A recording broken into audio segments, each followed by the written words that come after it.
Yo, what's up? We got a new project, and it's not a Miata, but it's for the Miata. Let me check it out.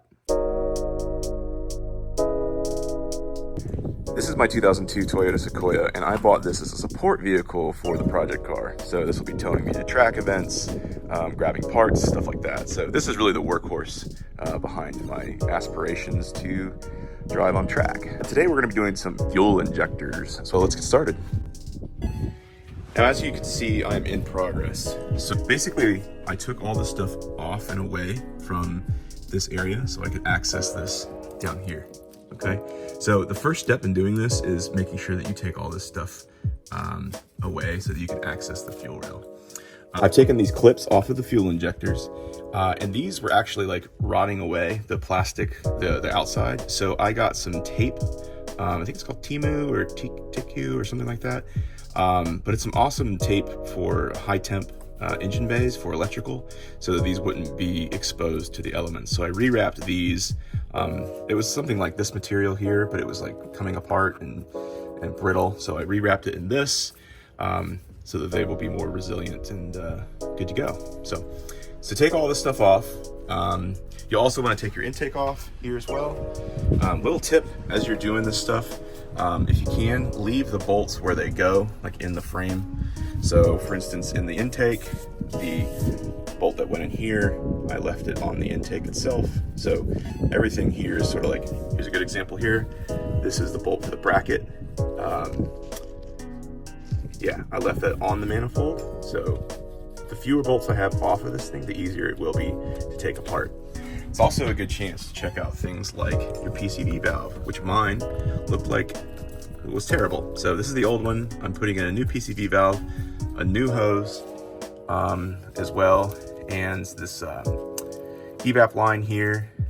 This got replaced as well because this was old and crusty. So this is a great time to go through all these little lines and replace all this rubber that naturally degrades over time. This side, I've got the rail off, so you can see what it looks like when the fuel rail is off.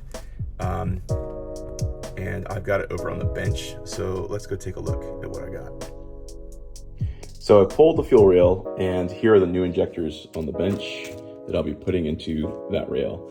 I'll be using a little bit of motor oil to lubricate the O-rings before they go in, and then we should be ready to go. One thing to remember here is you might get some injectors that have this, they're called insulators, this insulator already on the end of the injector. We want to make sure that we take these off and install these. I'm just using the old one as an example, but we want to make sure we take these off and install them down into the manifold hole where the injector will go first. So we don't want to leave them on here because you might buy some aftermarket ones or remanufactured ones, and a lot of times they'll include them like mine were, and they'll be on the end and they'll be kind of snug fitted like that. But for install, we want to take this off and put that one down into the intake manifold runner. So you're gonna put some oil around this O-ring right here. So I'm gonna put a little dab. I have some in this little cup here, a little lid. I'm gonna put a little O-ring around that, a little bit of dab of oil, like this.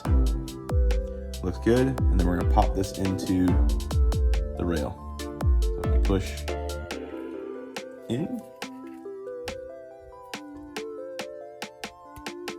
And if you did it right, you should be able to twist it.